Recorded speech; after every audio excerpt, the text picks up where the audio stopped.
আমার ছেলের জন্য আমার জীবন শেষ করে দিছি। আমি আর বিচার চাবো না।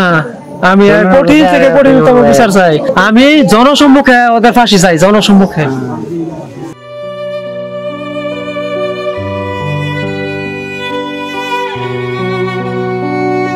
আমার ছেলে ঢাকা প্রাইম ইউনিভার্সিটিতে পড়ালেখা করতো এবং গতকালকে আমি বিকালবেলা খবর হইলাম যে আমার ছেলের কে জানি ফার দিছে। এটা শোনার পরে পরে হাসপাতালে নিয়ে গেছে, কিন্তু আর কেউ কথা বলে আমার সাথে। আমি পরে অনেক খোঁজাখুঁজি করার পরে কেউ কল ধরে না। পরে আমি বুঝতে পারছি যে মেরে আছে। পরে আমি ফেসবুকে খুলে দেখি যে সত্যি মেরে আছে। পরে আমি অজ্ঞান হয়ে গেছি। পরে মানুষের ঘোরাঘুরি পরে ওই অজ্ঞান অবস্থায় আমার শালা থাকে, ও রুবেল নাম, কুয়েত। আমি কুয়েত প্রবাসী এবং আমার শালাও কুয়েত প্রবাসী। দুজনে একসাথে কাছাকাছি থাকি। পরে আমার শালাকে তার টিকিট আর আমার টিকিট একসাথে কাটছে, কাটতে আনছে। আমার কাছে কয় না তাও কাটতে আনছে। পরে আমি রাত্রে ফ্লাইটে রওনা দিছি।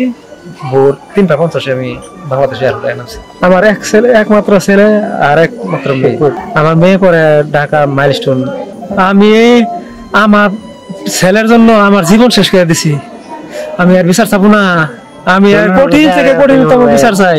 আমি এমন বিচার চাই যে সকল সন্ত্রাসী আমার ছেলেকে হত্যা করছে ওদের video footage, CC camera footage আছে, সকলের কাছে আছে, শুধু সাংবাদিক না, এমনি সাধারণ মানুষের কাছে আছে।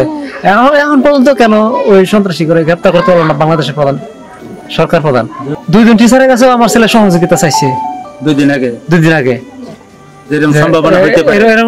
ওরা ক্ষতি করতে পারে আমার হুমকি দিছে। হ্যাঁ, এইরকম কোনো পদক্ষেপ নেওয়া হয় নাই। শিক্ষকরা আমি জিজ্ঞাসা করছি, ওই সন্ত্রাসীরা ওই এলাকার স্থানীয়। হ্যাঁ, 2 জন। ওই 2 জন ওরা মানে ওদেরকে টিচাররাও পাইফা। সামান্য একটা ঘটনা।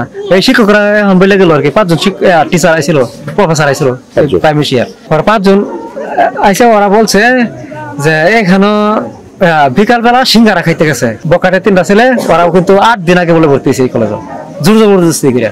না ভর্তি করাইলে হুমকি দেওয়া ভর্তি করছে। তারা 2টা মেয়ে তারা সিঙ্গারা খাইতেছে। আমার ছেলে আর আমার ছেলের বন্ধু 2টা, তারাও 3 জন সিঙ্গারা খাইতেছে। তারা সিঙ্গারা খাইতেছে আর হাসাহাসি করতেছে যে হেরা তো হয়েছে, হেরা হয়েছে। হেরা মনে করতেছে যে আমার ছেলে তারা ওর দিকে হাসাহাসি করতেছে। ওরা জিজ্ঞাসা করতেছে, ওরা জিজ্ঞাসা যাই তুই হাসলি কেন? ওরা আবার জুনিয়র, আমার ছেলে সিনিয়র বেছে, আমার ছেলে ওরা জুনিয়র বেছে। পরে আমরা কই আসলাম, পরে চোখটি উড়াইলাম, এরকম একটা হুমকি দিছে। পরে কি আমি কি অপরাধ করলাম, আমরা কি অপরাধ করলাম? আমার ছেলে পরে আমার ছেলে কইছে চোখ উড়াইলবেন, আমরা কি অপরাধ করলাম? এইটুকুই আমার ছেলের অন্যায়, এই প্রতিবাদ। এরপরে একটু দস্তাদস্তি হয়েছে। এরপরে ভিডিও ফুটেজ আছে, এটা দেখছি আর কি, দস্তাদস্তি হয়েছে। ওই দস্তাদস্তি হওয়ার পরে লাস্টে ছেলের ঘরে ঢুকে দেওয়া যেতেছে, চুরিদার তার মেয়েরা বুকের মধ্যে হৃৎপিণ্ড বরাবর মেরে দিচ্ছে। 1 ইঞ্চি পরিমাণ বলে ডাবছে, এত মারা গেছে। আমার ছেলে খুঁজ পাইছে না যে এটা আবার কোমর হাঁটতেছে, দেখতেছি ভিডিও ফুটেছে। আমি জনসম্মুখে ওদের ফাঁসি চাই, জনসম্মুখে। আমি ওদের ফাঁসি চাই জনসম্মুখে।